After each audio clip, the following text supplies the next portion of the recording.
Today, are Ash and Pikachu retiring to spend more time on ChillPoint? No, this is ChillPoint.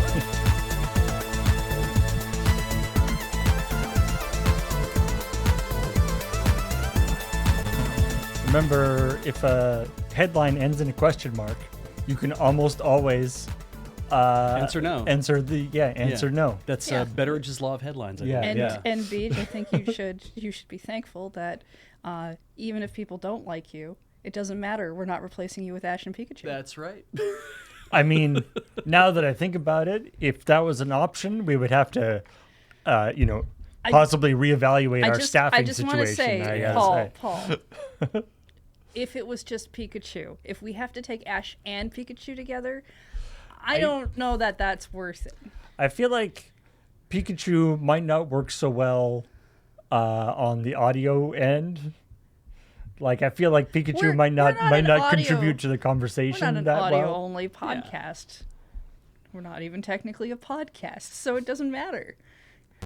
I mean, if the only reason you like me on Checkpoint is, but you don't like me here for whatever reason, that's probably due to the writers. Checkpoint's just got way better writers. Yeah. It's written for one. Mm-hmm. To be honest, I would actually be curious, if Ash was a real person and he did retire. Yeah. Of him, it would be fun to have his post being the very best of Pokemon. But it's what else is there about when he what are his interests outside of Pokemon? Right. I know how we get around the audio issue. We don't get Pikachu, we get Detective Pikachu. Yeah. Oh, there you go. Yeah. Yeah, he eventually Pikachu levels up so high that he learns how to talk. Is voiced by Ryan Reynolds, and I would be very excited to have Ryan Reynolds on our show. Yes. I too would also be excited to be voiced by Ryan Reynolds. So yeah, Ryan, if you're out there, I mean, he could absolutely voice. Come to Victoria. Come on ChillPoint. Yeah. I'd be very happy. Next time you're visiting your parents in Vancouver, come see us. So. Yeah. He watches the show, right? Absolutely. He doesn't even need a passport. No. He could just come over. Yeah. Why haven't you come over, Ryan? It's like Nathan Fillion coming back to Edmonton, right? Especially after he was big hot shot, I'm doing all these things.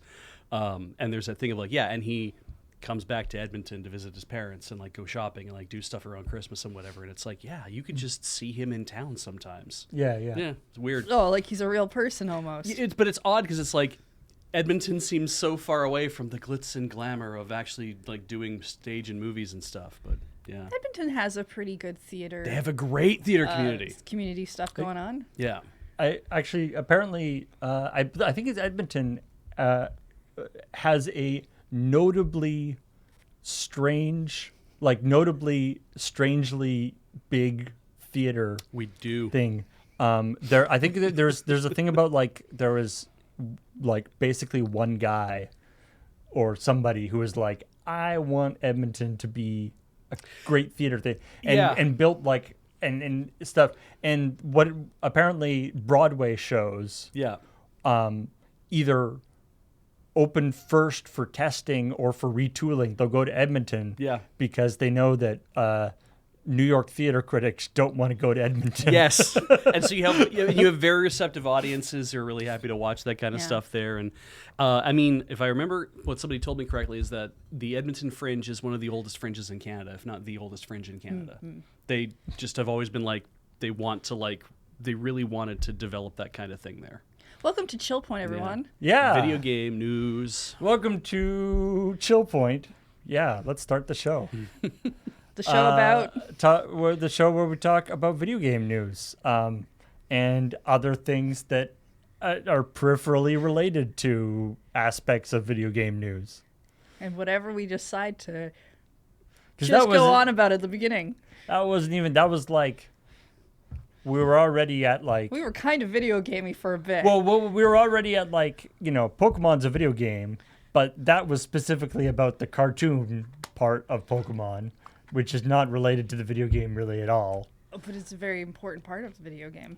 And it literally tells you how to play. And then we went from there to just general famous people retiring. And then It's fun sometimes to like trace what. You ever do that? You just be like, why am I thinking about this thing right now? Oh, Right.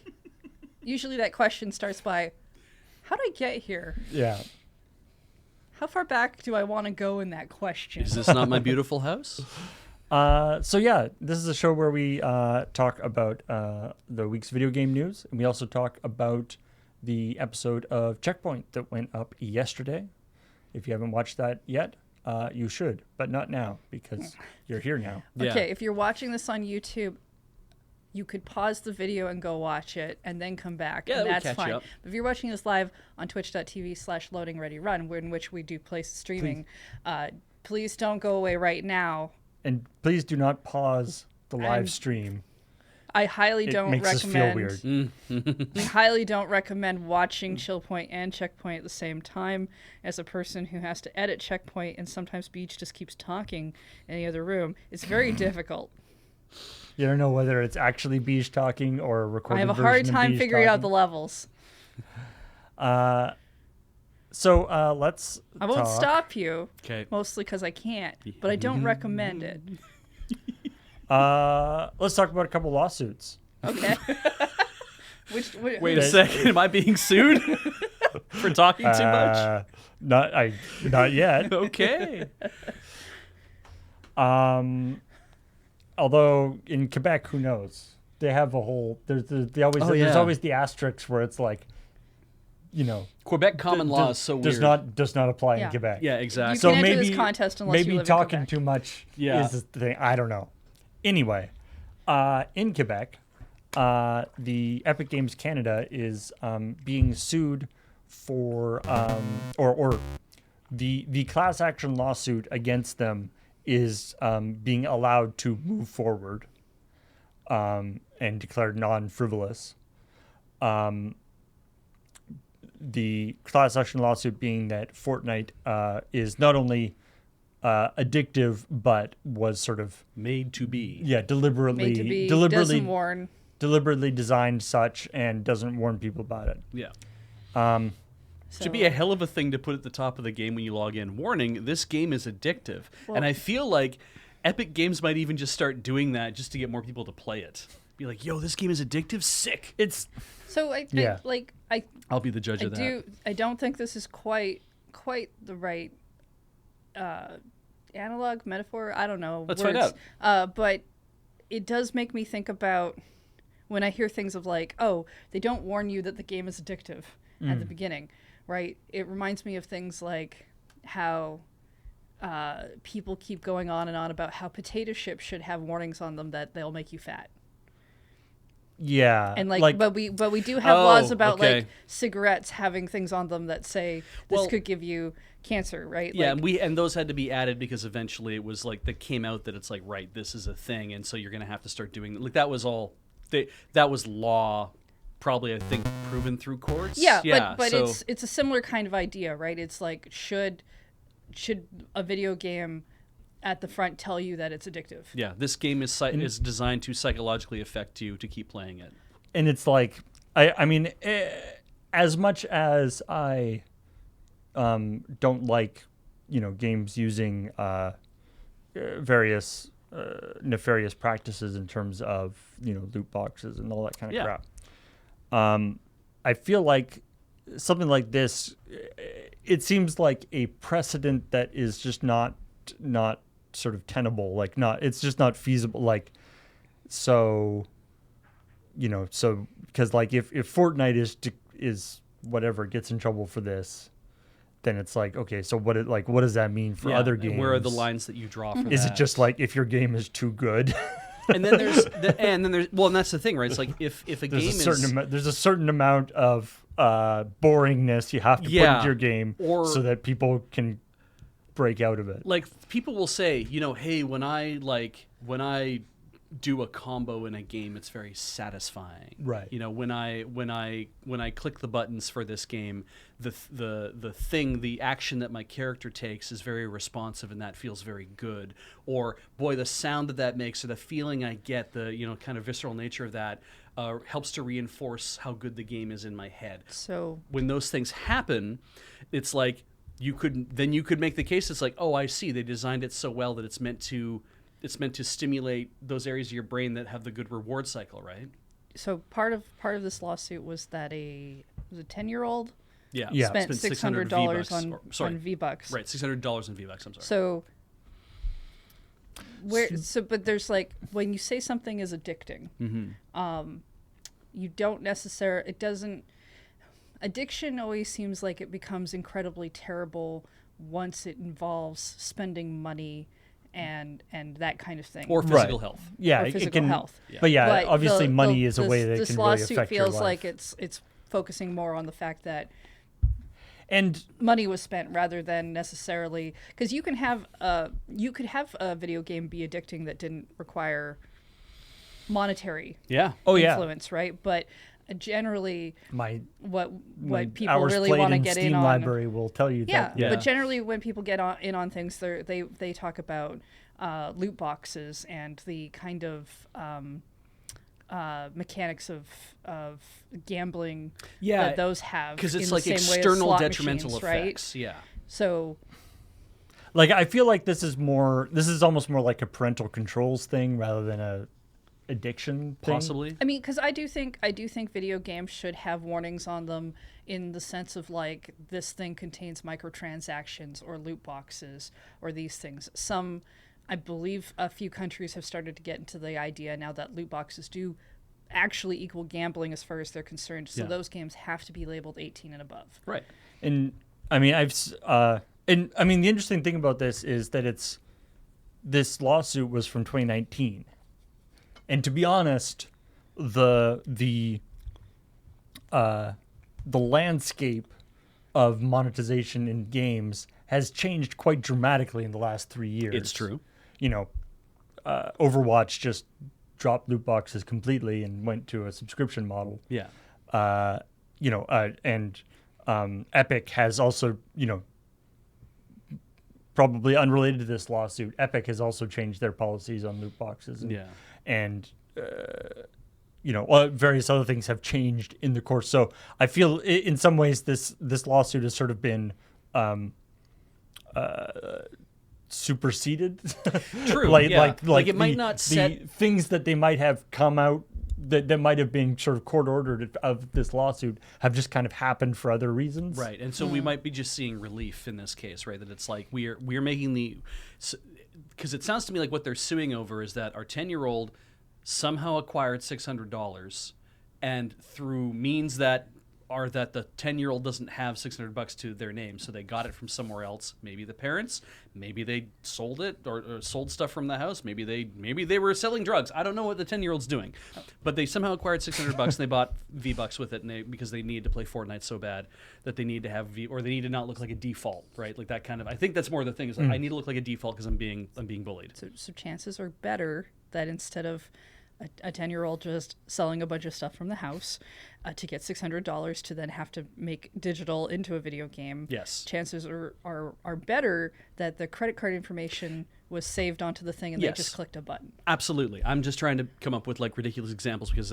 notably I'm a comedian. So anyway, how I look at this though is that this might just turn out to be a case of going through what is being alleged in the case to reach a sort of relief, because the issue is like, well, these people are upset because they feel that Fortnite has affected their child's brain to a point where they would do something like this. They feel that it's Fortnite's fault that this has happened. That could be the case. It could also be the case that, they're that's just who their kid is, or it could be the case that that's how they raise their kid. Like there's lots of that stuff to be argued about in a court. And I'm not alleging any of those things one way or the other, obviously. I mean, I guess the question is, would they be just as annoyed if the kid hadn't spent any money? Like if the addiction was still there, but the kid just didn't have the means. We can't to spend find money. ways to stop our kid from playing Fortnite. We've tried everything. I did work at a Walmart once, and one of the returns that happened after Christmas was, I believe it was an Xbox with like 12 games. 360, right? I couldn't tell you what kind. It might have been Fair the 360, it might not have been, but it was of the Microsoft variety. Yes. And the discs were heavily scratched up.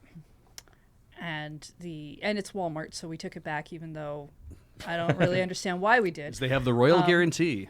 The reasoning we were given for it being returned was that it had been bought as a Christmas gift, and the parent did not think the child would then cease to do anything else with their time but play video games. And I'm like, you bought a system and 12 games, and I don't know how you thought that having all that at once wouldn't have equaled a kid not wanting to do anything else for at least the next 3 months. Yeah, they wanted to do nothing but play games because you gave them 3 months worth of games to play. Yeah. We gave you an Xbox, but you're now not deserving of it. I always do think there is a degree of parenting involved in things like you just do have parents who, like in our generation, would have sat you in front of a TV, just sit you in front of a video game and like wander off and do whatever. And there's varying circumstances as to why that can happen, but there is a degree of as well of stores online trying to make it super easy for people to buy stuff because they know that the more roadblocks they put it in the way of buying a thing, as we find out later in that checkpoint thing for Beach, the less likely someone is to buy something. But if you make it too easy, then even a dog can buy a video game. Right. Like we did the story about the dog buying, and That's I think good. That was good. See? Yeah, see, I can get there. in the past couple of years, especially in the mobile space, like I know Apple and Google have both upped their level of sort of re-authentication that's required for buying things and in-app purchases and that kind of stuff. Like you can't, if you bought something a week ago, you can't just, like it won't just have saved your stuff. You've got to re-authenticate it. Absolutely. And that's and a lot of that is because of other instances of this. My kid bought a whole ton of stuff, right? And they shouldn't have. But I think that what will probably come out of this is either Epic will just be like, "F it, we're going to settle. We're going to give them their $600 back," like that kind of like. It's a class action lawsuit. Yeah. There's probably more than $600 on the line. Is it class action? Apparently. Okay, so if there's more than that on the line. There's going to be more than just that one person in there. That means they have to start, if the idea is like we're moving forward with that, then that means they have to start gathering other people to join the class. And that is going to mean, this could be a much bigger thing. We know that there was already is this related or not? Because you got an email the other day, I thought, from Epic being like, hey, so there was a thing that happened, and because you downloaded and played Rocket League between these 2 times, you're entitled to maybe picking up $25. That was a different thing. Yeah. Because that was a class action that had already kind of worked its way through the system. Because that was specific, and that was also specifically British Columbia, which is interesting. So anyway, I don't have a lot. I don't have a lot of optimism for this sort of going through, but who knows? I mean, I'd like to know the end result. Because a lot of times you hear about a class action lawsuit, you don't really hear the end. Yeah. I do think that the thing that Graham pointed out here with, the thing talking about Celia Hodent, the psychologist who they had a psychologist working on it. Yeah. There is definitely a little bit of sort of massaging of the setup there, that lots of there's all sorts of reasons why you might have somebody who knows a lot about behavioral dynamics work on a video game for both positive reasons and negative reasons. It's sort of a bit of a red herring, I think. It's very human though, right? To say, oh, well, they had this, and as if like that one sentence explains everything. Right. But we know that we have seen the thing. It was either Zynga or King, one of those 2 companies that was they're working. Both owned by the same thing. Yeah, I think they're both the same company now. But when they weren't the same company, there was somebody had said, oh, they had hired behavioral psychologists for Farmville. It was for Farmville to be like, what are the what do we have to do to make this so that it can engage people as much as possible and get them to either spend money or at least spend time, which will eventually lead to them spending money. Right. And there was that whole push-pull of because it's funny, right? It's like you want people to play your game, but you designed your game with so many roadblocks to letting them play the game that then they're like, well, I have to spend money in order to unlock those roadblocks. So if you make the game so appealing that they have to spend the money to play it, then it's like, right, I get that. You have to be right on the edge of making people so annoyed that they leave. Yeah. But not quite there. Yeah. Yeah. And I end up feeling like if Farmville was a $60 game that you could just go to the store and buy and play it forever, then you wouldn't need those roadblocks. But then what part of Farmville is interesting after that? And then that becomes its own thing, right? Because largely it's an idle game, I mean, part of it was about the amount of time people were spending on Facebook and stuff too. There's that, yeah. But like, what we're getting into then is, when do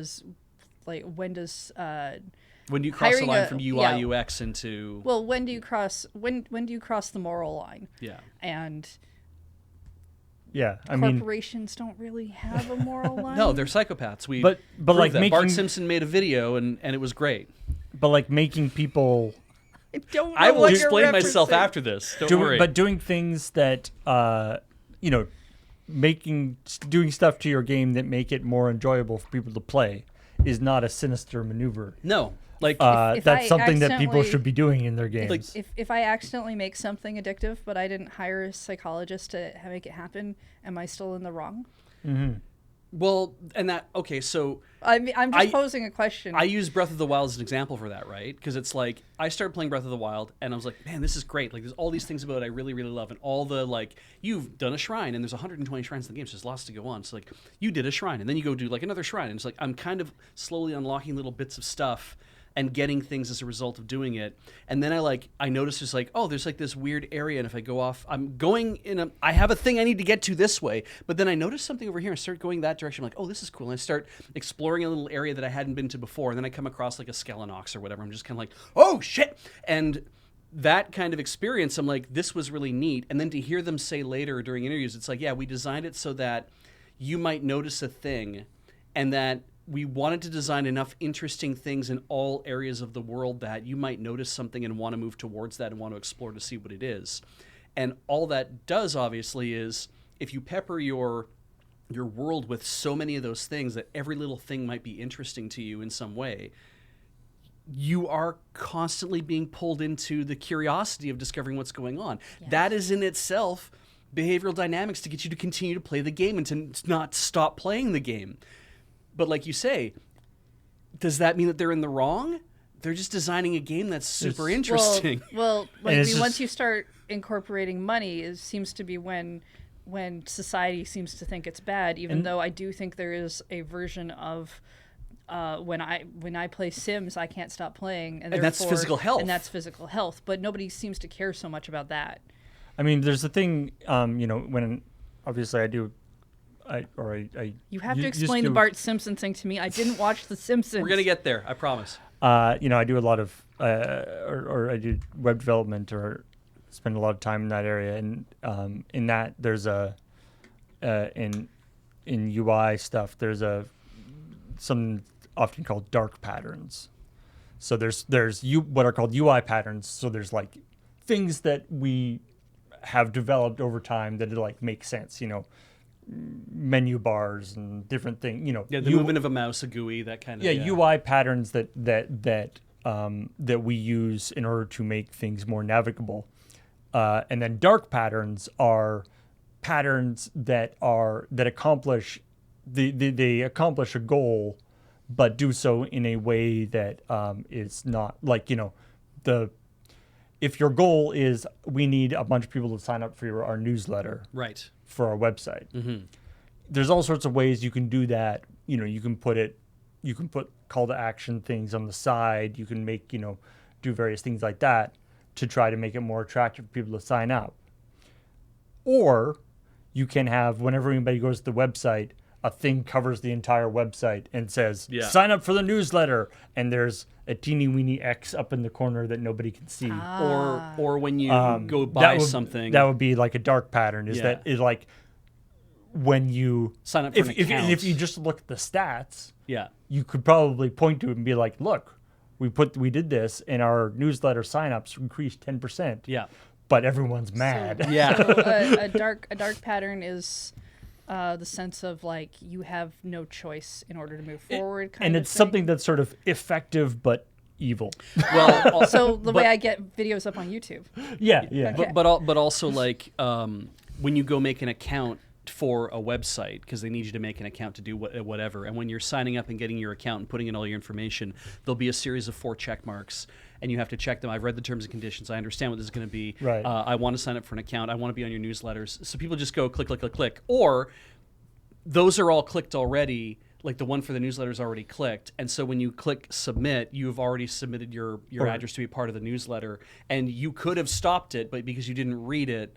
Or the obvious one is the like, click this checkbox to be not put onto our newsletter. Yeah, exactly. Or the ones where it's like you go to submit and then you said I unclicked that damn thing and you go to submit and then it says no, something is wrong in This your is- thing and it re-clicks it for you. This is opt out versus opt in, isn't it? Kind of, yeah. I mean, the newsletter Yeah. thing in particular is so bad that like various spam legislation is in place that makes it so that like, you have to have a way to people for unsubscribe and do things. Yeah. But All right. anyway, I'm gonna explain the thing real fast. Please. I met Bart Simpson, and he made a documentary back in 2003 called The Corporation. Some of you may have seen it, and he also did another one about Dole, which is great because Dole is an evil company. Sorry. Yeah, You said you met Bart I met Bart Simpson. Simpson. Bart Simpson. it's just a guy who that's a happens real to have the person. Literally, name- his name was happens Bart to have the Simpson, name and Bart he Simpson. he has had to live that shit down for years. I feel sorry for him. Yes. Yes, Okay. especially because he had that name and he was quite young when The Simpsons came out. Oh no. Yeah. So Oh no. anyway, the corporation's amazing, and what they discussed, what in doing this thing, when making this documentary, he was like, "Look, if corporations are supposed to be determined as to be actual people now, like we are calling them that because of this whole, money thing. You can, like it's like, so what does that make the corporation?" He's like, "Let's actually ask some psychologists. Let's go through and make some decisions about what these things mean."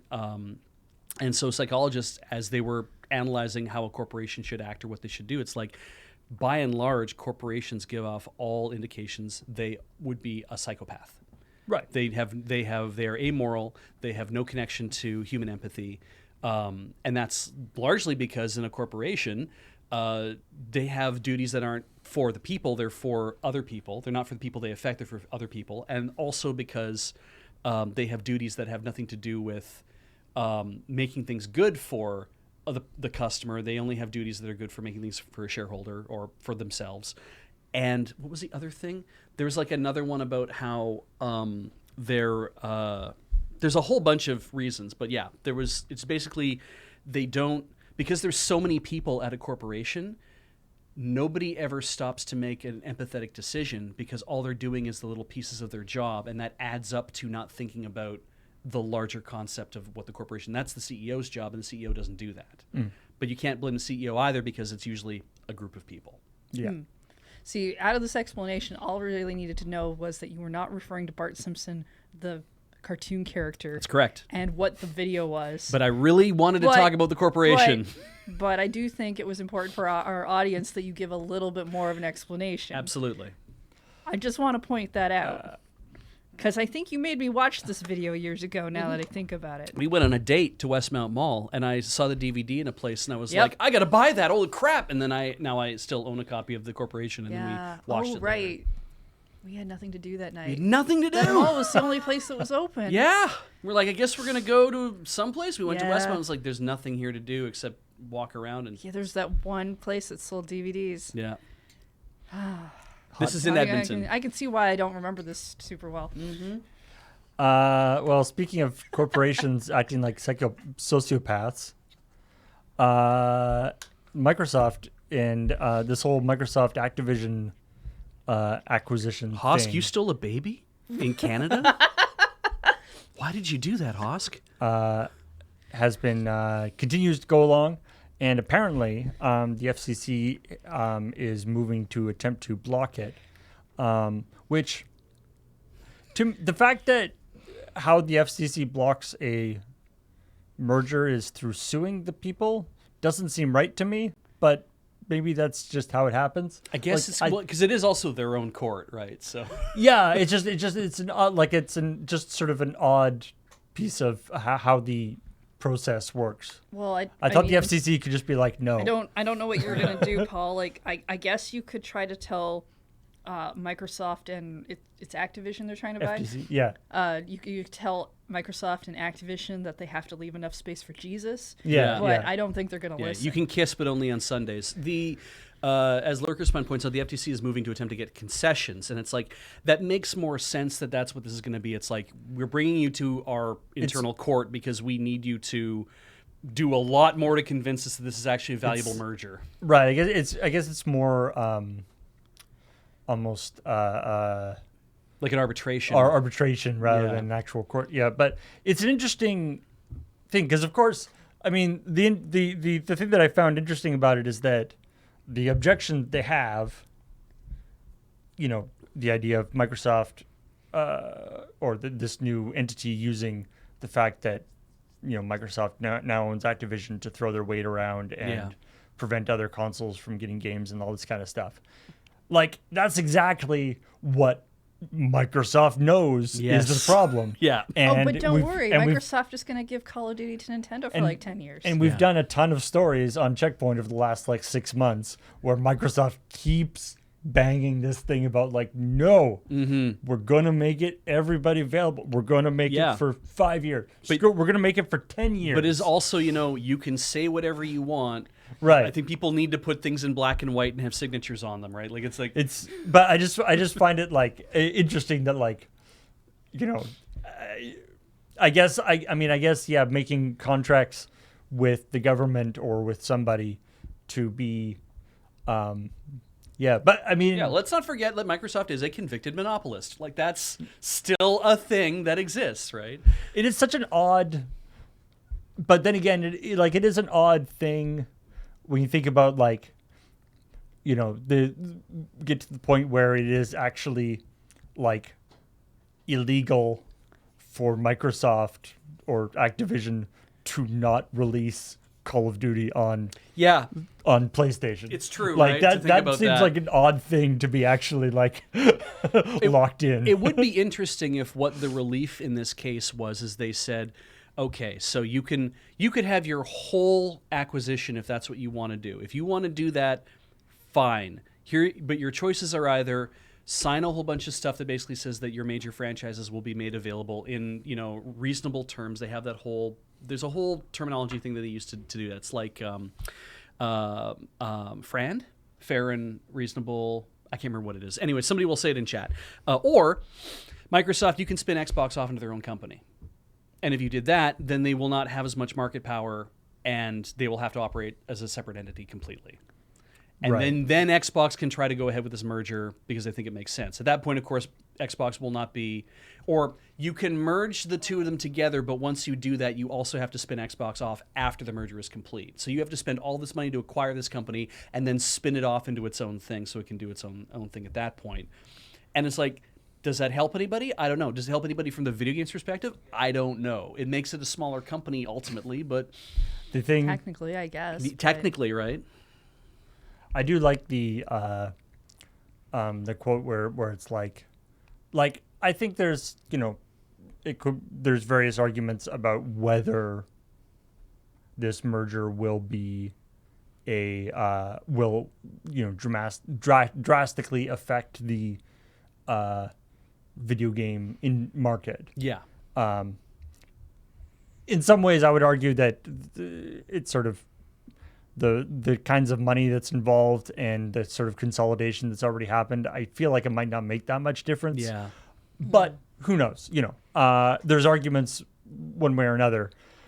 I feel like it's probably the argument of that this will we continue to believe this deal will expand competition Yeah. and create more opportunities for gamers and game developers. I don't know. That would be a hard. That's a tough. I could see you arguing that it won't affect it too much. Arguing that it's going to actually that consolidating these companies is going to increase competition. Yeah.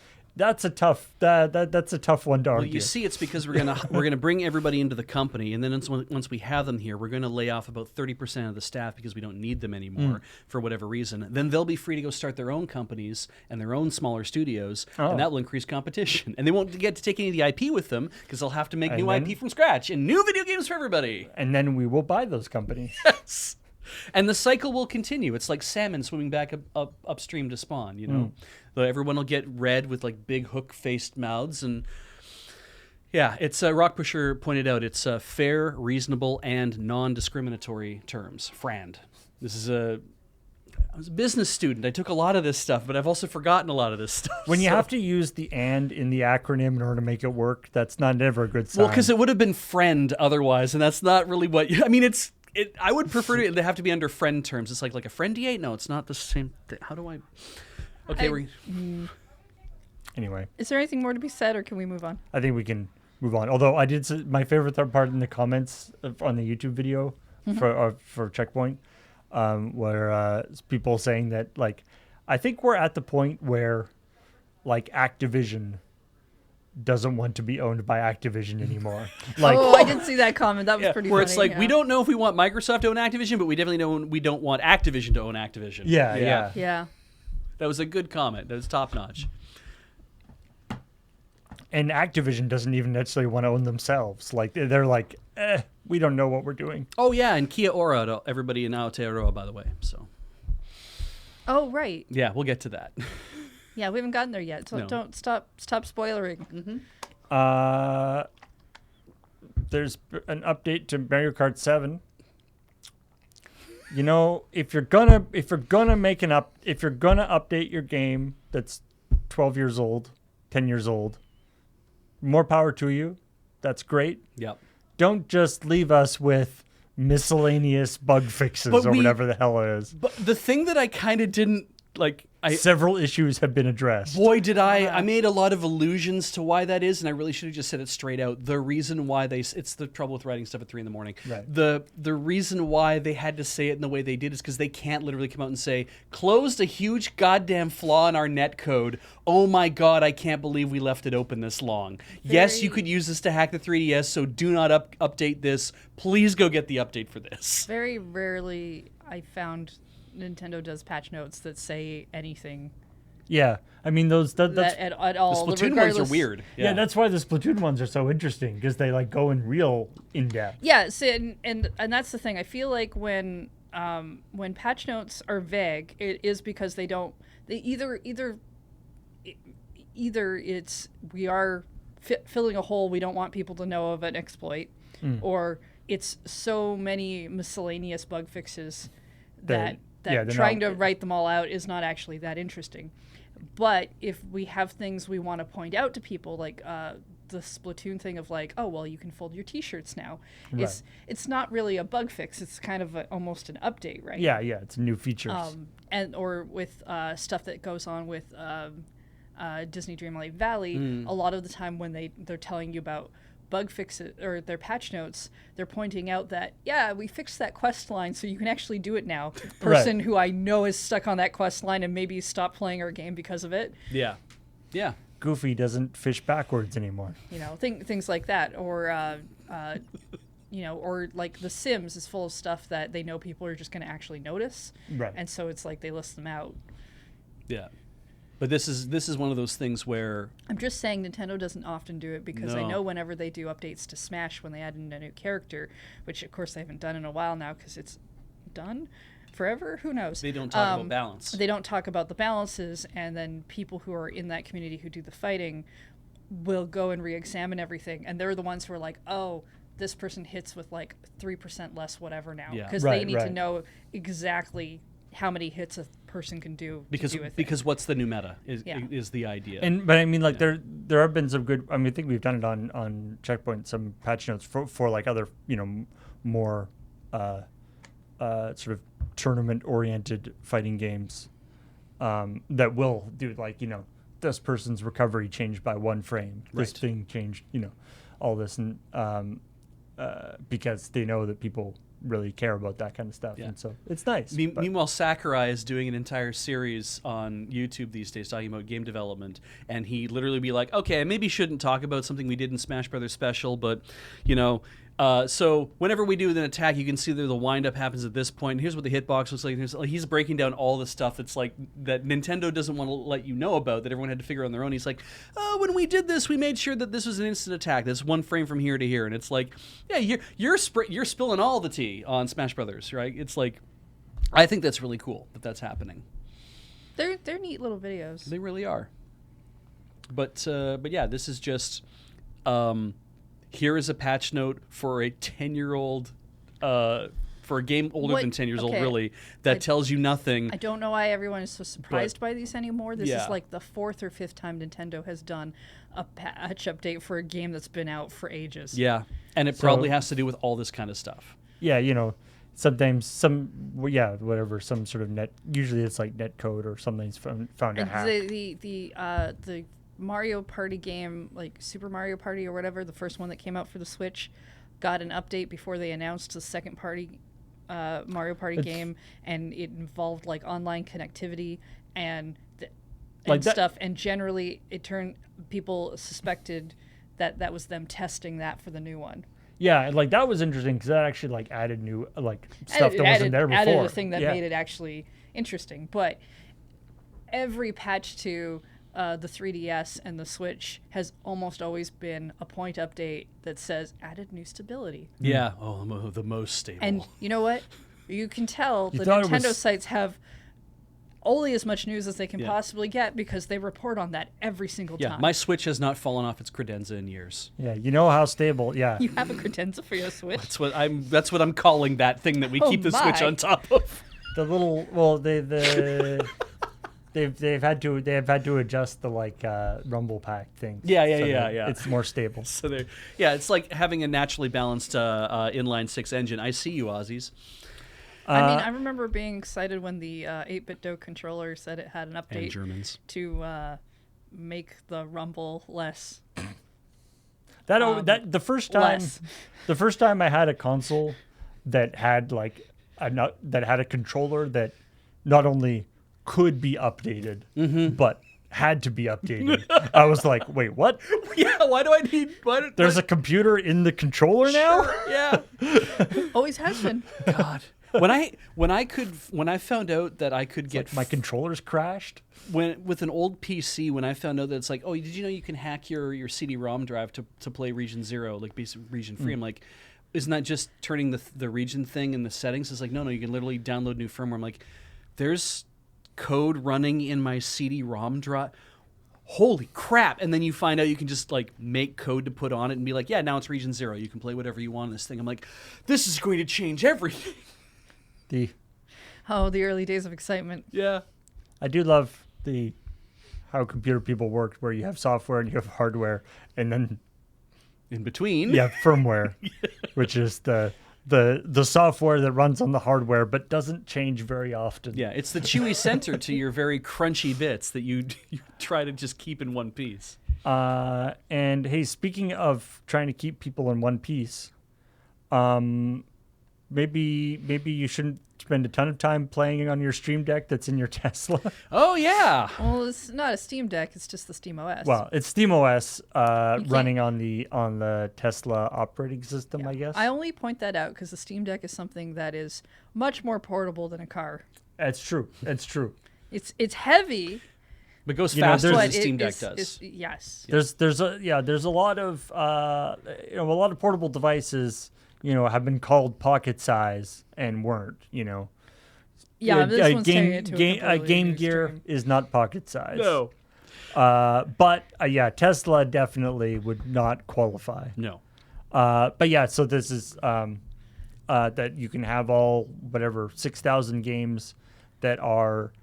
I think it's not, like I said, it's not, or like I was saying, it's not actually a Stream Deck, but Steam Deck. a Steam Deck. Yeah, we're going to do it. But I think the idea is that it is of comparable power to a Steam Deck. So they're like, if anything runs on Steam Deck, it'll run fine on this. Yeah. So, I mean, I like, in the sense of we've integrated a video game console into your car. This is kind of the thing that when you were like 8 years old, 10 years old, and you were like, man, I wish I could bring my Nintendo with me on road trips and actually like just play it while we're driving from like Medicine Hat to Penticton. I mean, that's what the Game Boy was for. The Game Boy was for, right? So it's like, that's great, you know, but the idea of I wish I had my Nintendo I could play, and then you find out about like car inverters later on and like that, and you're like, maybe, but no, the TV's going to use too much power. But this is what the Switch is now. Yeah, and there's that kind of like slow evolution of I wish I could play video games in the car, the same video games I play at home. And I've seen people do like all sorts of mods and all sorts of things to their vehicle. Be like, I'm taking direct DC off the engine and now putting it directly into my GameCube and using like all that. And I'm like, wow. But it's like the scenario that they've got themselves in, because for clearly very good reasons, you can't play this thing while the car's driving. No, exactly. Because it's like in your dashboard. It's not like it's like a kid's monitor in the back seat. Exactly. So it means like you're only playing this when the car's stopped, right? Tesla, the family car. Like the number, I just the situations that I can imagine myself in where I would want to be sitting like in the driver's seat or the passenger seat of a car. Yeah. Like at a rest stop, I guess, Yeah. or like a campsite. Yeah. Playing console, like as opposed to say like having it on the sitting in the back seat playing it, or having it plugged into the DC thing. So like it just seems really weird and awkward. So I guess if you're at a fast charger and you're like, I need something to do, and I've been on my phone for like an hour and I need to do something, it's like, I guess I'll play some Overwatch, and then you just like haul out your controller and you sit there while you're charging, and it takes longer to charge because you're soaking up power playing the game while you're also doing whatever. And it's like, okay, I guess that's a good use of my time somewhat. I guess it lets me do a thing. So I had this problem when I was watching the Pikachu electric car ad. Oh yeah, because it's electric car, and in that ad, it's a bunch of people who decide to have a projector plugged in to the car to watch Pokemon underneath a bridge. Yeah, and I'm like, okay, cool. Yeah, I mean, I guess that's probably something I would have done when I was young if I had access to a Pokemon car. Why not? But there's that thing where it's like you grow up with, oh, you left the headlights on. Oh, you left like whatever lights on. You better get those turned off. You didn't shut the door properly. Yeah, you're gonna wear down the battery, and the battery's not gonna like get charged up properly because batteries get charged by the car moving. And so now you're gonna deplete your battery by playing video games in your car, which I don't think is really that comfortable a place. I mean, to be they design most gamer chairs after Switch. car seats. Yeah, that's not helping your case. Can you, coming from Alberta, you might be familiar. I am with, get out in the middle of winter. Oh Jesus! Cars real cold in the morning. Oh, iced over in the morning. Mm-hmm. And I used to do this. Why we left this place, Paul? I can't drive, but sometimes my mom will be like, "Go warm up the car." I mean, you don't have to drive to do that. You're the one who has to go out. You have to turn the car on. You have to like turn the car on, and also like, you're the one who has to brush all the snow off. Yeah. And the ice. And when you say all the snow, you're not just doing the windows. You're doing all of the snow, because otherwise it's just going to fly everywhere, and it's not safe. So tell me the stories of your past, Paul. I need to know how bad this was. I mean, it's Victoria, right? It wasn't that bad. It was just it's just the car. The car like wasn't that. It wasn't that cold. No, but it wasn't plugged in either, was it? No. But what I'm saying is that, what if instead of running the engine for a while to warm it up, right, you play a couple rounds of Fortnite, right, that runs that gets the heater going, that gets the processor going, get some heat going in the system. So wait. Holy shit, You're saying that as a kid you would have been more likely to go warm the car up if you could have stayed outside and played Fortnite a couple times. You get the heat. You get the heated seats going because that's really what your mom wants, is right. It's like, I want you to warm the car up, not just I want you to warm up the engine. I want you to warm the interior of the car so I can drive wherever I'm going in the warmth. Right. So go outside for like 5 minutes, run the engine. Did you even have heat up heated the car. seats? I definitely did not get heated Like an old seats until Toyota. I was Our car way def- older. Our car definitely did not have heated seats. Yeah. I mean, nowadays I get into my Jetta and it's like even now it's like I get out there, I'm like, Jesus, it's cold, and I hit the heated seats and I'm like, these are not going to heat up by the time I get to the place where I'm going. I have a feeling, or if they do, they're gonna be just warm enough, and I'm gonna get out of the car and go do whatever it is I'm doing. Yeah, but we would also never warm up the car in this place. No, we don't have to. It's I mean, not that cold. living in Alberta, where you can have ridiculous snow on the ground, with my diesel Benzes, both, eventually got to a point where it's like, okay, so I'm plugging the thing in. I now have an extension cord inside the engine bay that I've routed and hidden, because I'm not only running an oil pan heater, I'm also running a battery heater, and so I have the carb and all the other things, like the normal thing you would plug in to heat the engine core or whatever, right? It's like all those things are plugged into one thing, so I can plug them all in together so they can all heat up bits of the engine, so it's all ready to go like in about 20 minutes. People in Alberta were plugging their cars in way before it was, we Yeah. literally cool- had a night cool where, electric cars. where I was working at Zellers. We weren't allowed to close, but it was snowing so hard, and the wind was coming at such a direction that we were letting people, because nobody was actually coming to Zellers to shop. It was awful outside, but we weren't allowed to just close the store and all go home. So we were letting people go out to the parking lot to unbury their cars one at a time during the night, so that when we were allowed to close, we could actually leave. Yeah, because the cars wouldn't be under about this much snow. Anyway, let's talk about the Smash tournament. There we go. It's happening over in the December 18th, which is, I think, for most people going to be tomorrow, because it's the 16th today here, so it's the 17th in So on Australia. Sunday, yeah. Yeah. It seems like a really cool, a neat event. And in fact, somebody in the comments on the YouTube? on the YouTube was saying the thing that I was actually thinking, which was they should just do this all the time. Yes. Like when your prizes are, a mug and a T-shirt or whatever. Yeah. It's or some like Nintendo points. It's cheap enough. And it's an online event, so it's not like you have to set up a big venue. Yeah. It's cheap enough that you could just do these like monthly or quarterly or whatever. Yeah. And apparently they do. Nice. That's what I like to hear. This one has only gotten more news now because it comes right on the heels of this cancellation I had a thing. feeling. Yeah, Smash World Tour and Panic Global. Because Yeah. ultimately this is just a PR event. This Right. is we have a popular game. We know a lot of people like to play. We'd like them to play online. We're doing a thing. And And this is in Australia and Aotearoa. Yeah. AKA New Zealand. They're not calling it that yet, but people are kind of pushing for that. I honestly think it's a very pretty name. I think it's a beautiful name. It only refers to apparently the North Island. The South Island was always called something different by the Maori, but they're kind of being like, as a compromise, rather than trying to call everything by the classic name, we could refer to the whole country as being this. And it's like, yeah, that actually sounds kind of cool. We don't have to be under the thumb of the Dutch.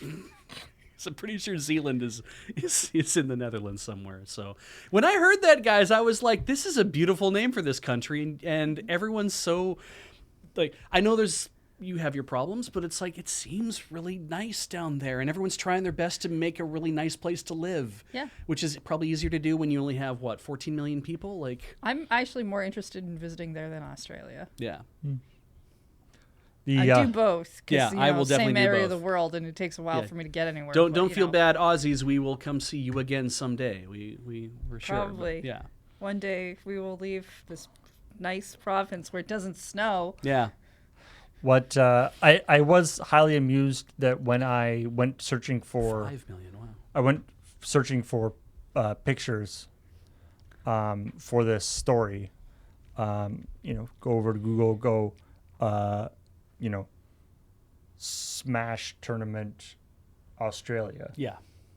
The the thing that comes up is the Fortnite Summer Smash Tournament, which is a Fortnite tournament that's happening during the Australian Open, Okay. like the tennis Game, yeah. as like it's sort of ancillary part of the Australian No Open. kidding. Yeah, I don't. Okay. With $100,000 prize pool, Aussie dollars. I Sure, guess. yeah. Yeah. I mean, but Australian dollars are basically Canadian dollars, as Yeah. far as I can tell. Yeah. it was just kind of funny that like they call it the Smash Open, and it's got $100,000 prize pool when they're getting Anyway, Oh, don't brag. Couldn't pick a username. I love not actually qualifying any of these things. No one's ever going to have an idea what I'm talking about. It's so what you're saying is that they should have a Smash Summer Fortnite where for 2 weeks they play Smash Brothers. right? They play Smash Brothers for 2 weeks. Yes. That could work totally. Yeah. I'm surprised nobody's actually taken advantage of that and like done things using the word Fortnite Yeah, in order to make fun of them. but spell it correctly. Yeah. And then the last how in let's say a couple sentences. How are you doing on buying things Paul, from if you want, the I can Nintendo lend store? I can lend you this. I literally went to the Hallmark store, the only Hallmark store on all of Vancouver Island, according to the people at the Hallmark store, looking for the Zelda ornament, which came out in November. And I get there, and I'm like, "Do you have any of the Nintendo ones?" And they're like, "Sorry, what?" And I'm like, "The Mario? Do you?" You're like, Mario? oh no, I found a non-gamer. And they're like, "Oh," and they looked at the board, and I'm like, "Oh, way to know your inventory, I guess." And so I ask, and they're like, "No." I was like, "Do you have Link from Breath of the Wild?" And I'm like, maybe I sound like I'm an idiot. Like it's like, but I know if I said Darth Vader, they'd be like, "What? You mean these 40 different Darth Vaders that we have for ornaments and like fucking slippers and blankets and like ceramic beach. tchotchkes you can put on your mantelpiece?" Like it's like they have so much Gaming fucking is- Star Wars stuff at the gaming- Hallmark store. Gaming is clearly a niche hobby. All they had left. I would have thought that Hallmark would be going like deep into Darth Vader. Awful. And so the only thing I could find that was Nintendo as an ornament there was a NES controller.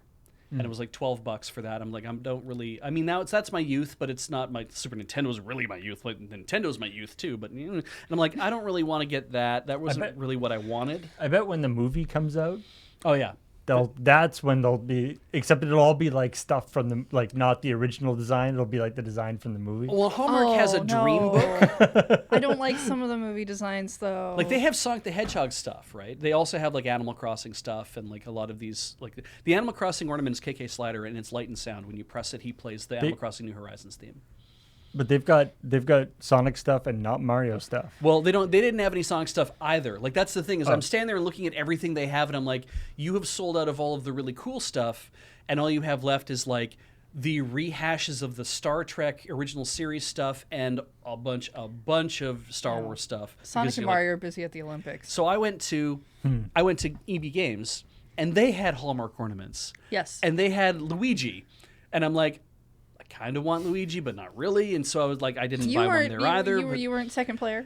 Because all I wanted, I mean, because I have a Luigi shirt and I love it. All I want is just the Link ornament, really? And then maybe also the Super Nintendo one. And I said, maybe I'll just go buy these online. They're like, oh, well, you're probably not going to find these online because most of these came out in July.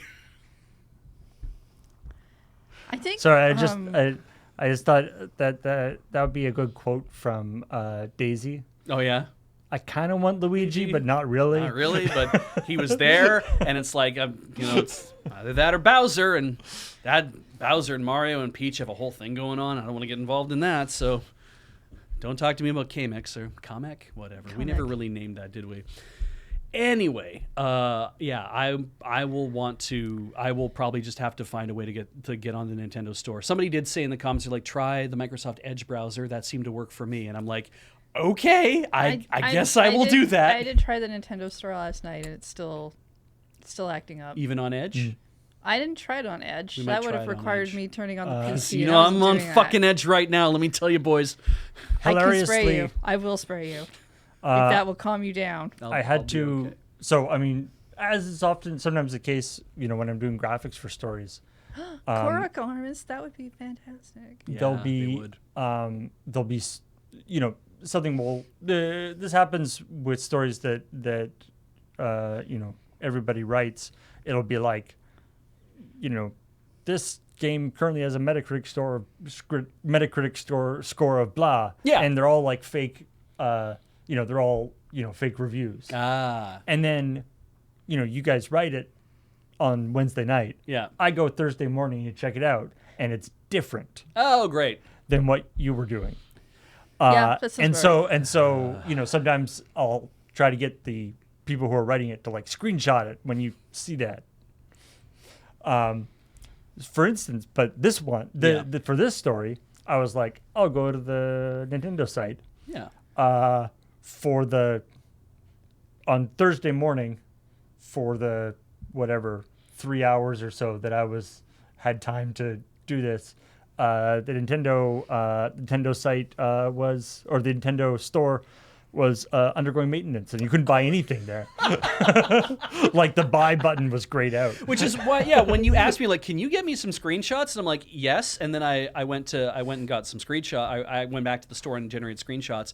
And then I went to go send them to you and realized that I had already taken screenshots several days prior about the things that had broken. And I guess I was in such a snit that I'd forgotten I'd already taken them. So I sent everything to Paul. That I don't know if they actually make Korok ornaments, but I think I've seen those on like Etsy shops and stuff. It's weird that we don't even have a tree that can hold ornaments. But it's kind of like We don't have a tree. I have so many ornaments that my mother has given me over the years where I'm just kind of like, I'd like to have some that are also reflective of my interests. Earrings or fridge magnet. I don't know. Okay, so there's lots of places you can put. I I hate to have tell some you, Star Trek Paul, ones, but our fridge is not magnetic. No. It is one of the saddest things aluminum. about this fridge ever. Yeah. I did not know you could get fridges that were not magnetic, and I've never been so sad about that in my life. The fridge is beautiful, though. Secondly, I Shows all the I fingerprints. tried doing earrings once, and I honestly just can't. That's like a large portion of the purpose of like. I that's know. like there's three purposes of a fridge: just keep food cold, freeze food, and be a thing that you I can like to put attach notes. magnets. To. Yeah. I like to put notes and things on the fridge, Yeah. and I can't do that. We're gonna have to we either have to do we one of have two our things. magnets all sticking on the box with where all the lights Somebody needs to invent. are good. The The breaker box. thank you. Just I get there eventually. get a piece of 1/8-inch steel plate and just glue it to the front of the fridge. The fridge is curved. So it'll stick out with the corners of the. So here, the thing that I'm thinking is we have two options. Is that if we want to stick stuff to the fridge, either we have to cool the fridge down, cool the exterior of the fridge down low enough that the aluminum will start superconducting, and then we can actually start sticking stuff to it with magnets. Or Okay. B, tape. I like my idea better. Yeah. I mean, Funtac. Oh, actually, Funtac wouldn't work. It's too smooth a surface. Anyway. Magnetic paint. Somebody, why? Wax. Oh, the museum wax. That'll probably stick. No problem. Somebody's got to be working on magnets that work on aluminum. Yeah, I just said that you can you can just cool it down to almost absolute zero and it'll superconduct. Anyway. Where are we? Oh yeah. The new remake of Crisis Core came out and apparently is super good. Expanded cutscenes, voice acting, and all new graphics. Except there's a Getty image watermark. I gotta say, on the painting. On the photos of New York. The timing of Beej literally says Getty Images as the video moves over to Getty Images, and I did not have to make that happen. That was not a transition. I think Paul literally clicks the thing to make that happen, don't you? Yeah. There's but it was perfect. Yeah. I didn't have to Thank change you. a thing. It's bang on. I was surprised because sometimes it's hard to get Yeah, like yeah. that exact timing, but you got it. You nailed it.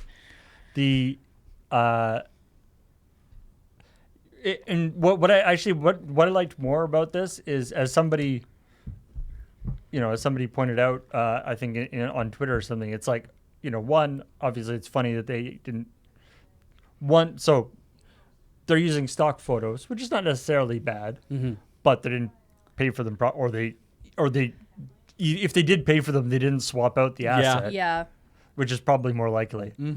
But two, it opens up a whole can of worms if you're using stock photos in a game in the Final Fantasy universe. Yeah.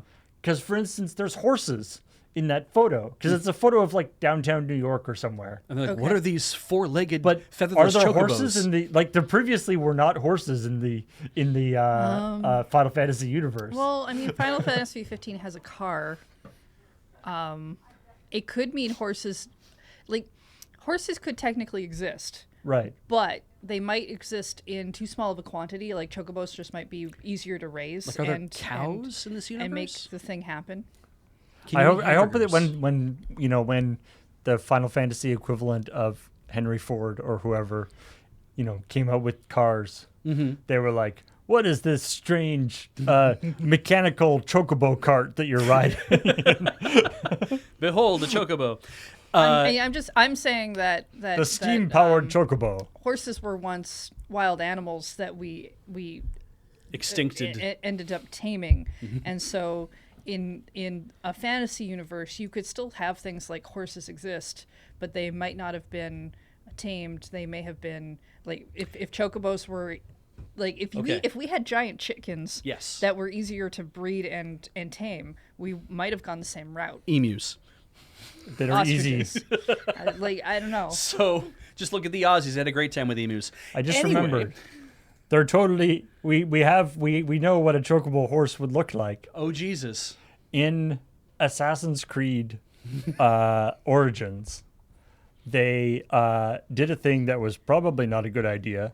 That was a tie-in with Final Fantasy 14. They did like a tie-in, Okay. and so they're like, you can get a rideable chocobo, but of course they don't have the mechanics in the game for a two-legged mount. Right.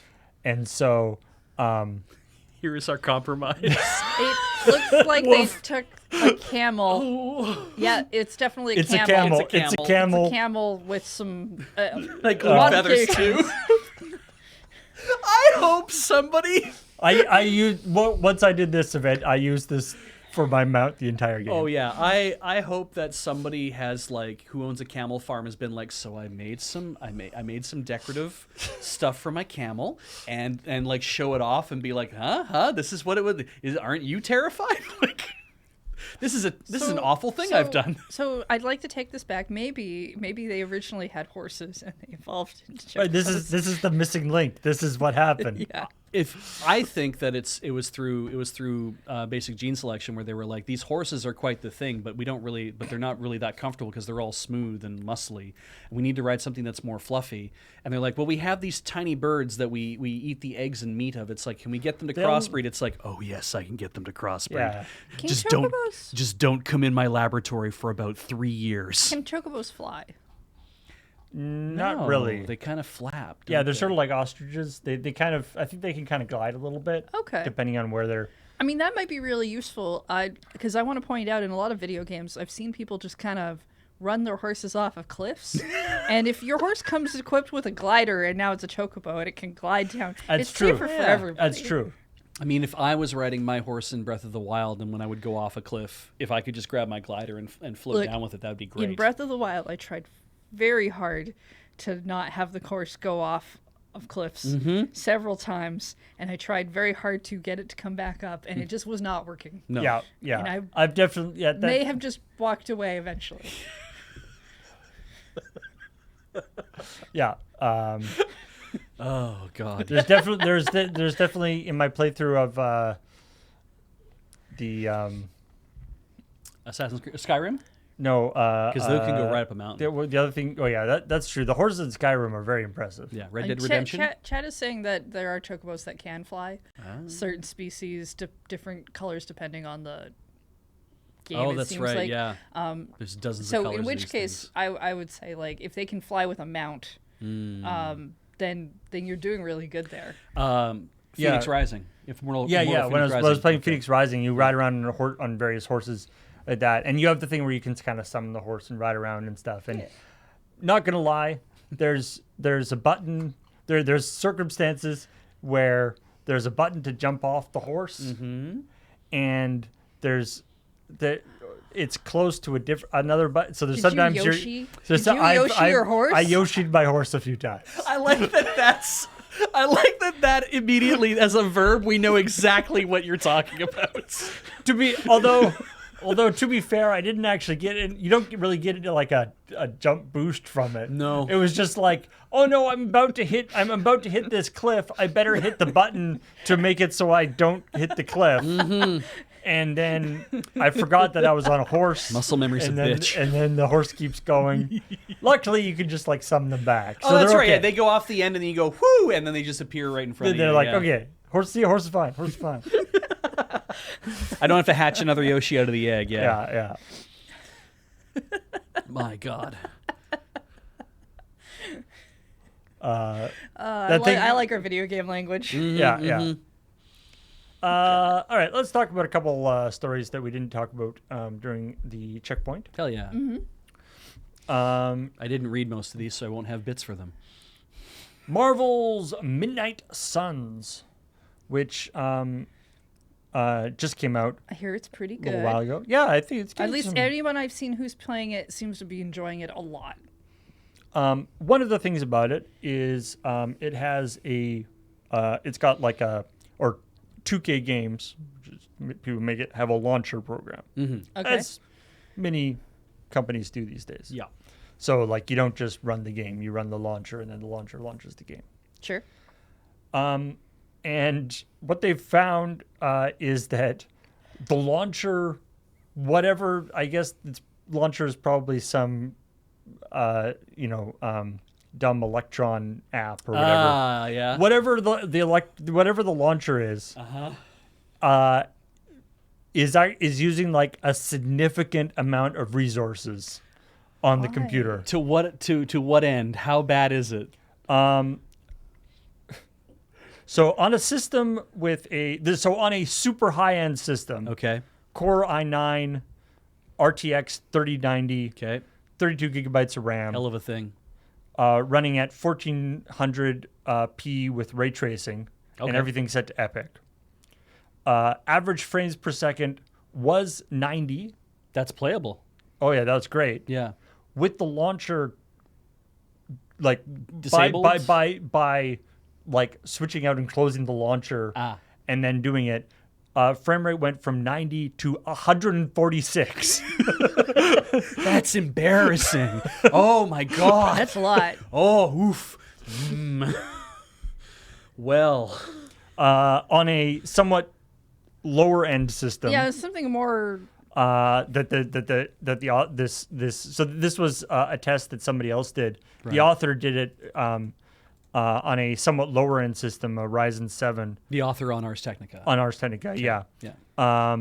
He went from 48 frames a second to 58 frames a second by closing Wow. the thing, which is actually it's a substantial 21%. But like when you're talking about, that's definitely a big improvement. Because people always want to try to crest that 60 frames a second thing. So yeah, that's wow. And he was also noticing occasional audio stutters that went away.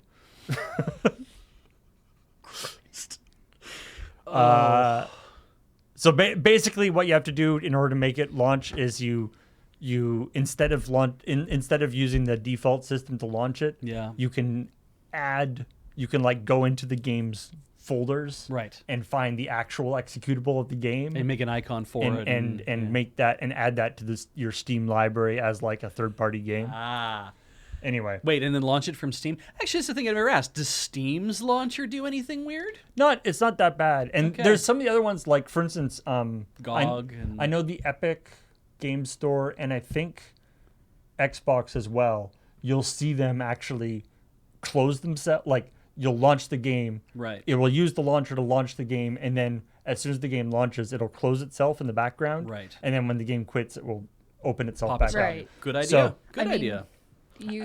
It's some games, even if you buy them off of Steam, want you to use the Ubisoft login or the EA login or whatever, regardless.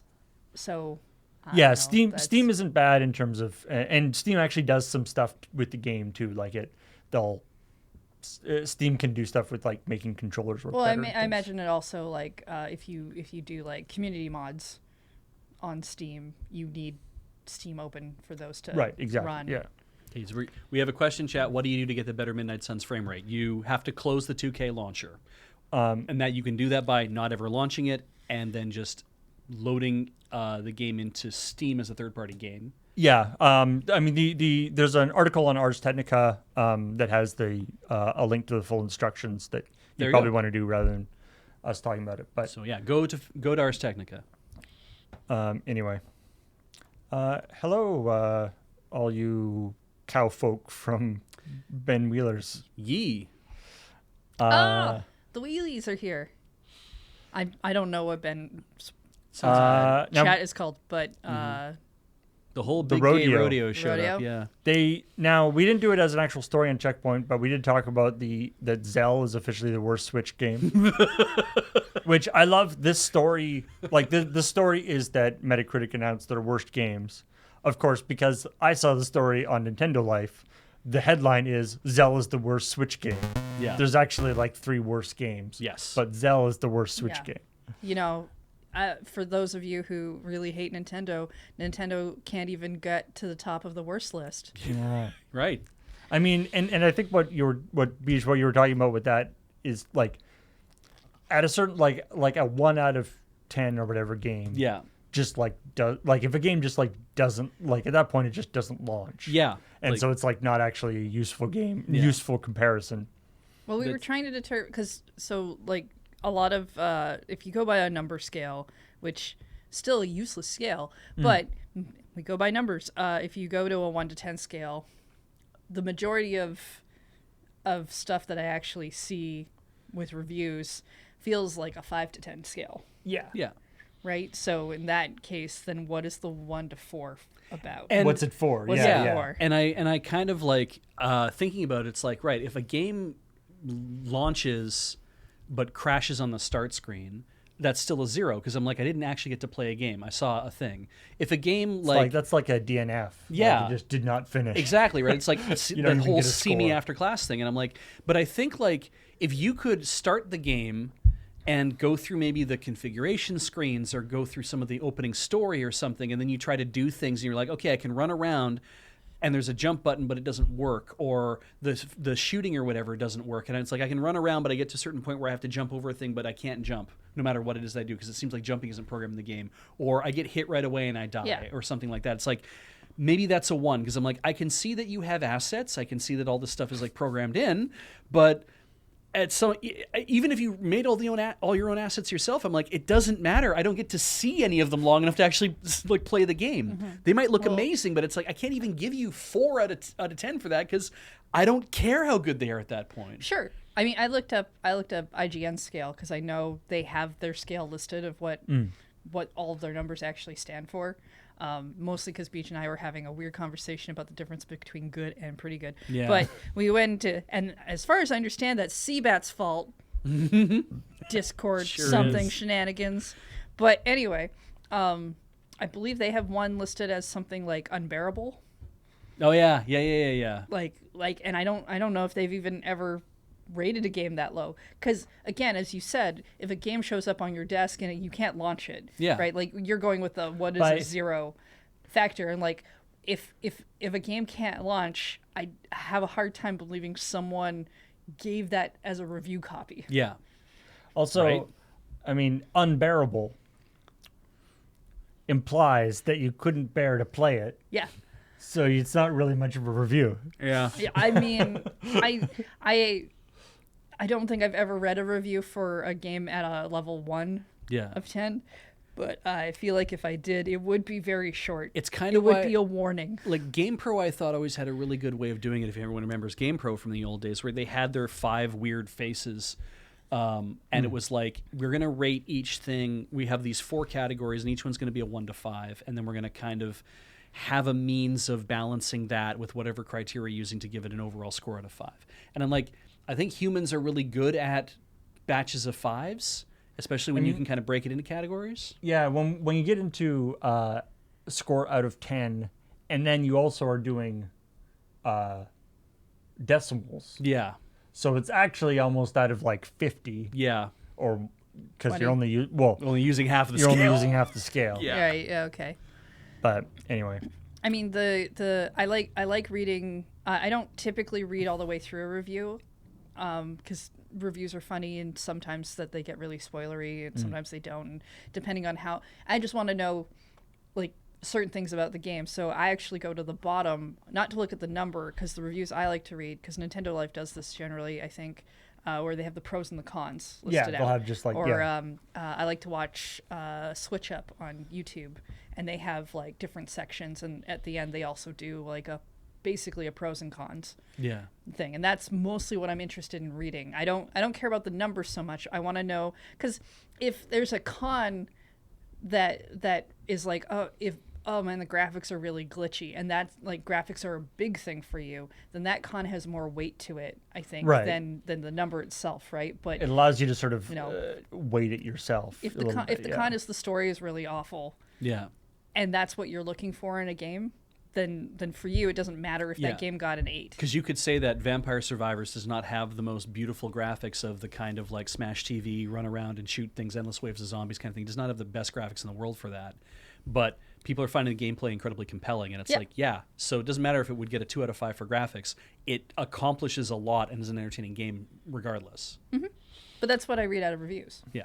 Yeah. I just want the point list. Yeah, I don't want to have a single score. I actually want to have a few. I want to have a few things to kind of base my understanding off of. But I still look at the score. Well, yeah, you kind of end up doing there. that. It's generally emblazoned in like glitter or something. Yeah. Nintendo Land. Which one? Nintendo Land, Nintendo World. Like for like Wii U. No. For real life. Oh. Do I get to dress up as? Opened in Japan a few years ago. that Super one. Nintendo World. Yes. Yes. Super Nintendo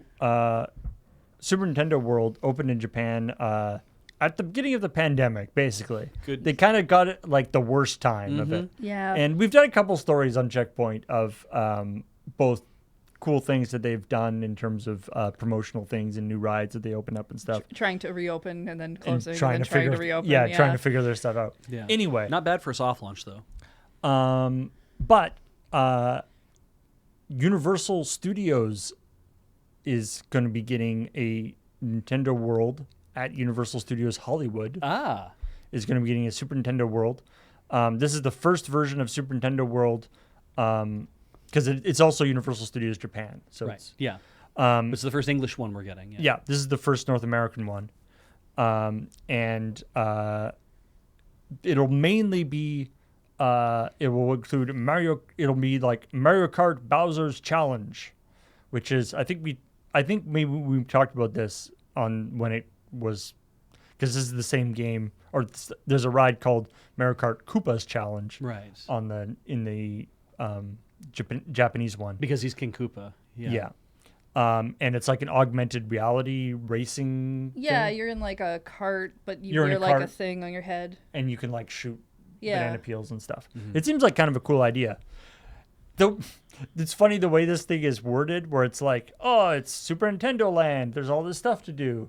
And when you read it, though, it becomes clear that it's actually just basically that ride.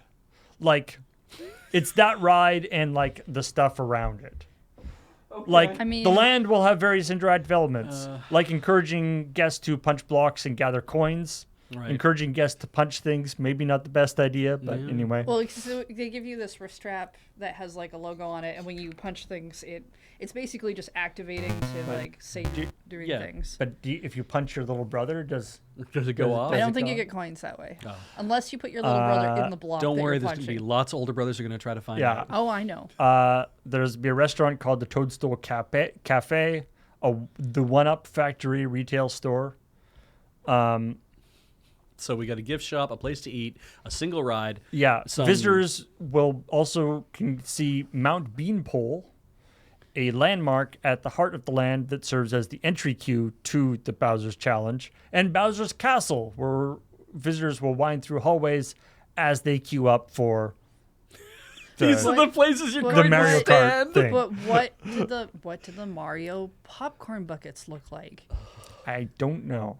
That's the only thing I know about Universal Studios is that there's like a popcorn thing there. It's Disneyland, I think, that does Is the that Disney? popcorn ones. No, because they make like Sailor Moon had yeah. popcorn buckets, and I'm pretty sure that was like Universal Studios. Japan? Oh, well, maybe. I feel like it's indicative of like the different tenor of marketing for a North American thing. They're like, here's all the things you can do, as opposed to the marketing in Japan is like, here's all the awesomely cool designed things that we came up for. So This is what all the little packagings are going to look like. is there any indication that they're installing more, or are they just kind of like, we're promoting this and we're not talking about that? Because my take on it would be, do they just not have the room at Universal Studios Hollywood yet? So my guess would be that they're just promoting this and they wouldn't talk about more. Yeah, maybe they'll because the one in Japan also has a Yoshi ride, Yeah.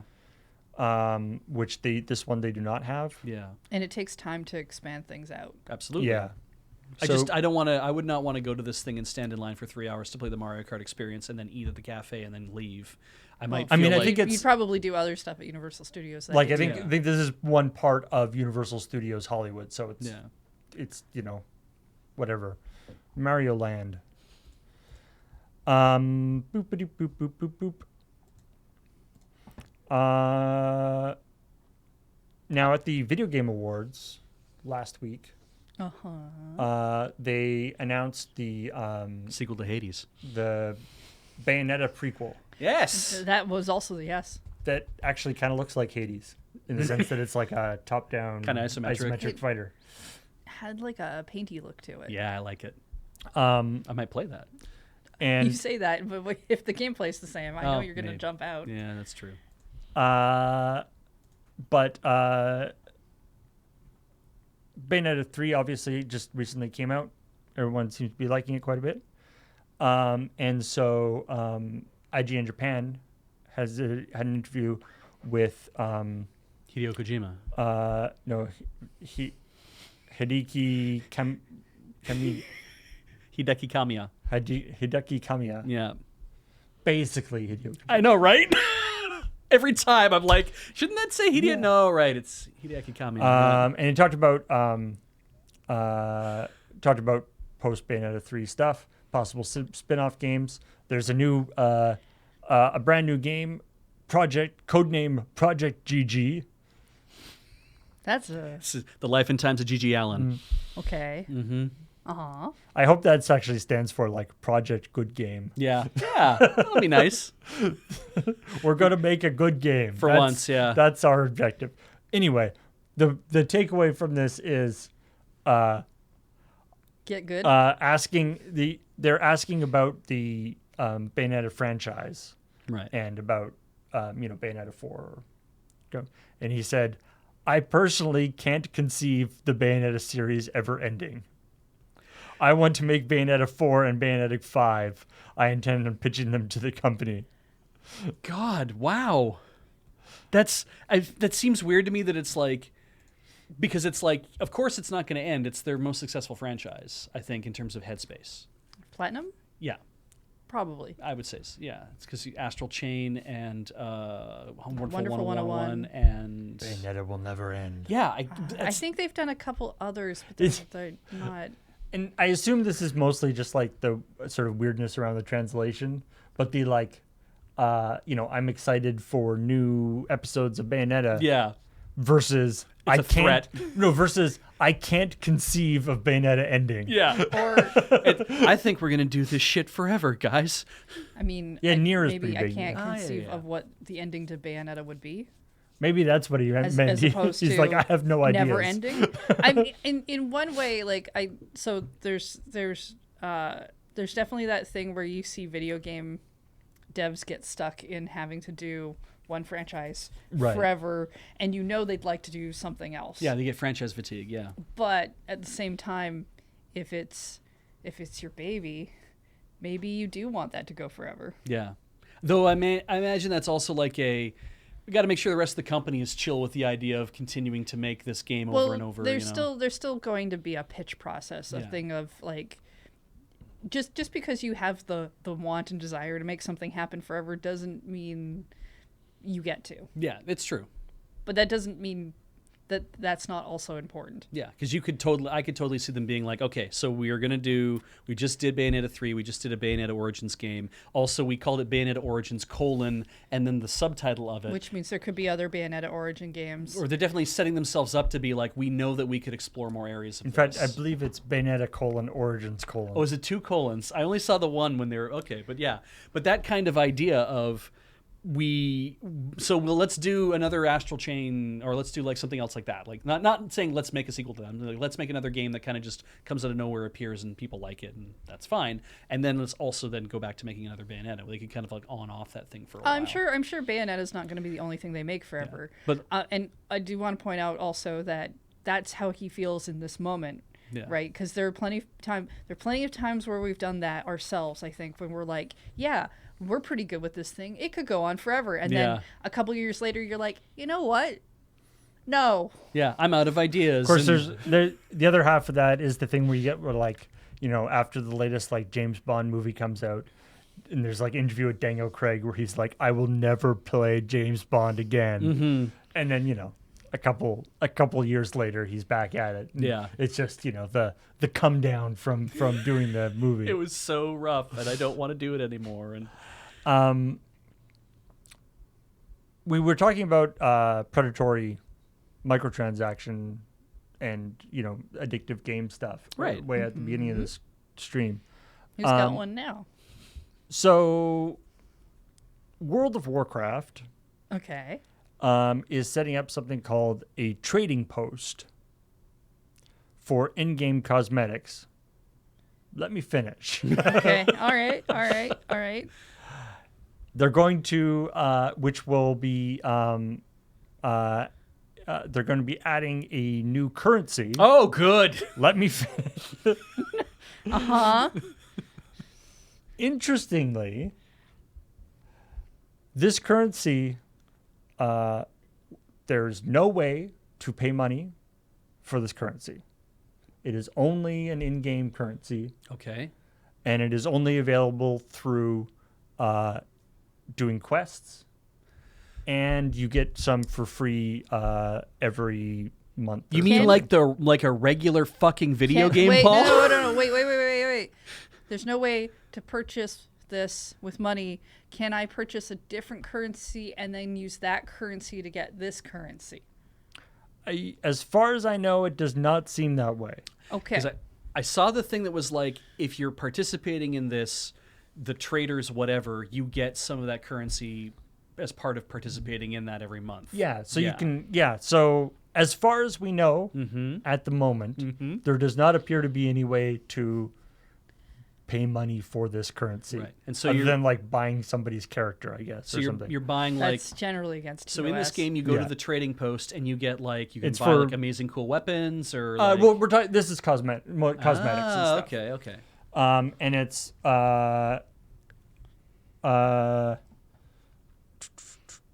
the big thing I saw, which I thought was interesting, is that it's a rotating list of items. and it'll bring back items from old promotions as well. Okay. And also sometimes items that are usually available for cash. Right. They'll actually put through here as well. So so a dedicated currency just for the trading post, full of cosmetics that will rotate in and out. So it's always a new collection, so you can always kind of look at it. And what I thought was actually really cool about this is you can put shit on layaway, people. You can say, I want to buy that. What? You can buy that, or lay-by if you're from the Antipodes.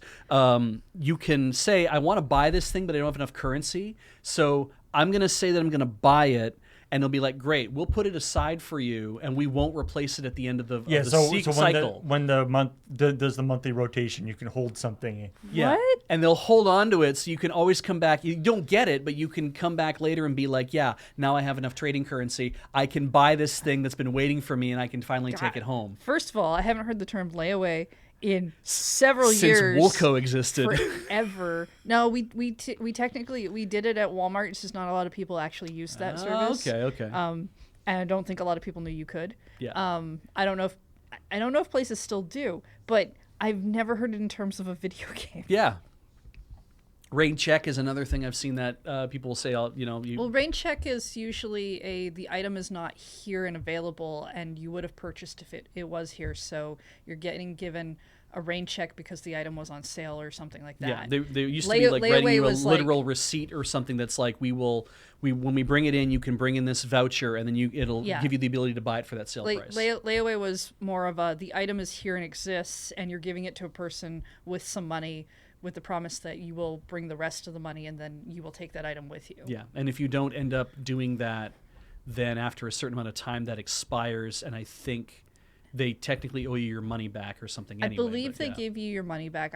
I honestly don't But you get like phone calls. Apparently what happens is they call you and they're like, hey, so we're going to take this thing off layaway unless you come in and put more money on it. It's very similar to a lot of clothing stores I worked at didn't have layaway, but if you wanted an item put on hold. Yeah.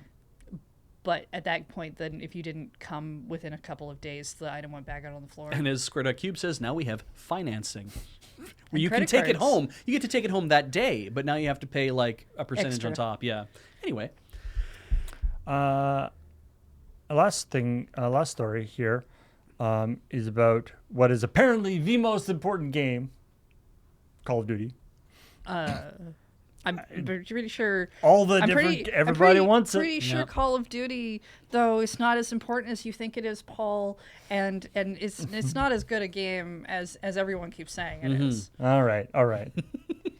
Because if it was, then we would be happy or something. I don't know. Well, Yowl of Obligation is really good, Mr. Horrible.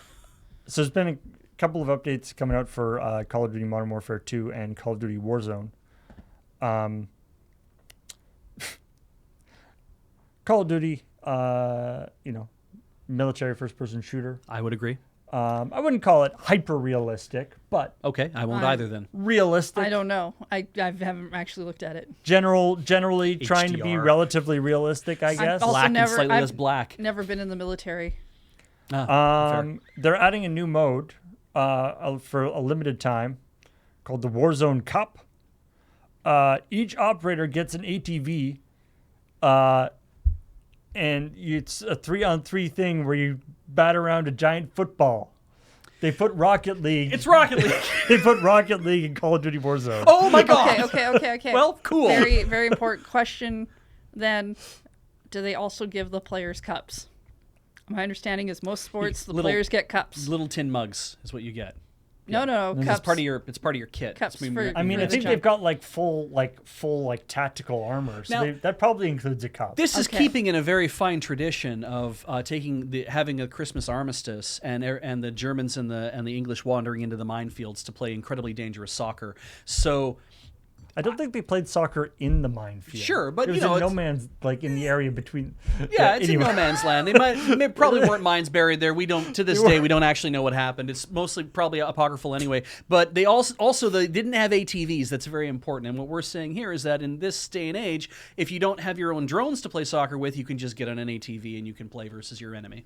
And they're also adding a bunch of real life football stars as You've been drafted. as operators. Like, That is a different kind of drafting than I was expecting. Does Lionel Messi know anything about piloting a 3-wheeler to play soccer? Yeah, I mean, real life soccer players aren't going to necessarily be any good at this. Yeah, You washed up soccer But, players. but I Leo see, Messi, Paul I see- Pogba, and Neymar Jr. Okay. I've seen plot lines for this in all kinds of shows where it's like, oh, we have the local baseball game between all the grocery stores, but none of us are really good at playing baseball. We'll temporarily hire this baseball player. Right. So they're saying that these two armies are going to play 3-on-3 virtual soccer with their ATVs so they can save the orphanage. Look, Can they take like pot shots at each other while they go by? Look, we need you Like, to do you get to join- keep your guns We during need you the to fight? join the military, and we promise It's Christmas, Paul. it's just for this like couple of weeks where we're gonna play football, but we're playing it with cars, and we think you'd find that very exciting. Yeah. Can you put down like turrets and shit like all over the? It's surprising to me that I'm sure that everyone who on the Christmas armistice who got out there to play soccer and like trade cigarettes and eat chocolate and try to understand each other's languages at some point were like, what if we just did this for the next year? What if we just came out here and did this, and then whoever won got to gain like 5 feet, and we just kind of kept going back and forth doing that instead of shooting each other. Is this why the Americans never did so hot? They tried to play football with a football and got confused by the soccer ball. They sewed a really weird looking football, and it's like, oh, that's for rugby, and it's kind of like, well, okay. It's like, no, we're gonna make our own thing, and we're gonna wear helmets. It's like, wow, okay. Yeah, I'm pretty sure the higher ups in the military put the kibosh to that. Yeah. They were like, we can't have a war if nobody fights. Yeah. What if everybody in the war just decided not to fight? Well, That then has been the that topic would, of so many songs. that would be a terrible war.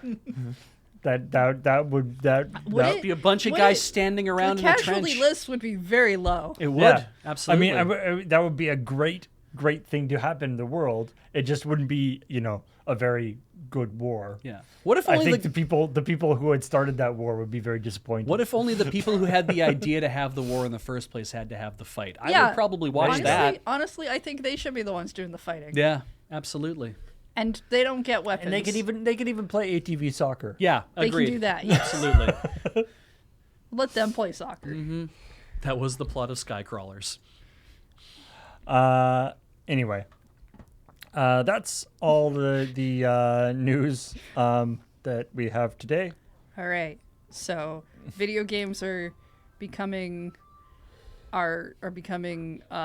video games again by doing the innovative idea of having a currency in the game that's not real currency, and other video games are taking things from other video games into their own video games. The funny thing is that's in Call of Duty Warzone, which is already a battle royale game. Yeah. Which I'm pretty sure they didn't come up with. I do love the idea of Warzone just being like, okay, what other can we do? Picross? Can you shoot bricks out of a wall Oh so my you can make goodness. pictures? I would love to see them try to do. The funny thing crossing is, that. Hatsune Miku Project Diva? I mean, They- a couple There years is a ago. Hatsune Miku Picross. I've played all of it. No, I mean like in Warzone. Sorry, go ahead, Paul. Yeah, okay. I was just saying, a couple years ago, I mean, Epic, the company that makes Fortnite, did buy Rocket League. Oh yeah, that's right. You can't play Rocket League in Fortnite right now, but Why they're not? both owned by Epic. It's the moment they bought them, they should have. Do they own Harmonix? Where's the Rocket I think League so. car character that I can run around in Fortnite as? I'm legit surprised it's not like it wouldn't. It Like, wouldn't. I don't want to be a human being in Fortnite now. I want to be a car. It wouldn't bat an eyelash in Fortnite. There's people who are like bananas. If I can be There's a people- military There's AV, superheroes. If I can be a military AV in Fortnite, then that links us to being a car from the Cars movie, Right. And therefore making the Cars meta universe even larger. I'm wanting them to integrate Rock Band into Rocket League and just have Rocket League Band or Rocket Band. Rocket Band And League. just like you're just playing soccer with your instruments as Yeah. a rhythm game. Yeah. Yeah. Yeah. Okay. Or the cars are like holding guitars. Yeah, we could put some guitars on Cars. I have to say I was super happy where when we got to see the reveal of the lo-fi hip hop car for Rocket League. I was like, that was a good. Oh, that was pretty good. wonderful. That was pretty funny. Pulling music back into it. Anyway. Anyway, thank you for joining us for this episode of ChillPoint. And as a reminder, if you haven't seen the episode of Checkpoint that we did this week, you should check that out as well. It is probably on this YouTube channel, youtube.com/LRRVG. Ideally, it will be near wherever this episode is. Yeah. There's some playlists you can find. Yeah. There's a ChillPoint only playlist for those of you who don't like ChillPoint. There's a ChillPoint only playlist for those of you who only like ChillPoint, and there's the mixture list. It's even in chronological order because apparently people want that. For those who like a little bit of both. Mm-hmm. Yeah. Isn't that fun? I did so much work. You better appreciate it. Appreciate Heather. Hell yeah, damn it. My wife is the best. You can go to patreon.com/loadingreadyrun if you want to support us there. Mm-hmm. You can also buy things from store.loadingreadyrun.com unless you're looking for Cup. Cup no longer exists. Yeah, I made real sure to Yeah, when you talked about the cup and you're like the mug and I'm like, oh, I want to show that thing from the store, but I better make sure that there's like a giant sold out thing over top. I'm glad you didn't exaggerate. I don't want to raise anybody's hopes and then No. dash them, you know. So that means these are obviously increasing in price in the secondary market. Yeah. So you know we do have some lovely Dice Friends vaults. We do. And Dicey things if you want gaming style stuff. And some Dragon Shield sleeves, just a new patch. Yeah. Backpack a new batch just came in. Yeah, and if you need, or I Or think got restocked anyway. they have been ordered and they're supposed to be they're arriving. in process of being restocked. The thing is that they are either in manufacturing or shipping, I'm sure, at this very moment. So, yeah. But you know, if you need a coaster, buy some of our DVDs that haven't sold in a long time. Yeah. Toaster for your mug. $15 coaster for your mug. Just knock that mug straight into the table, why don't you? Thanks for watching. Yeah. Thanks for watching, everybody. Talk to you later. Bye.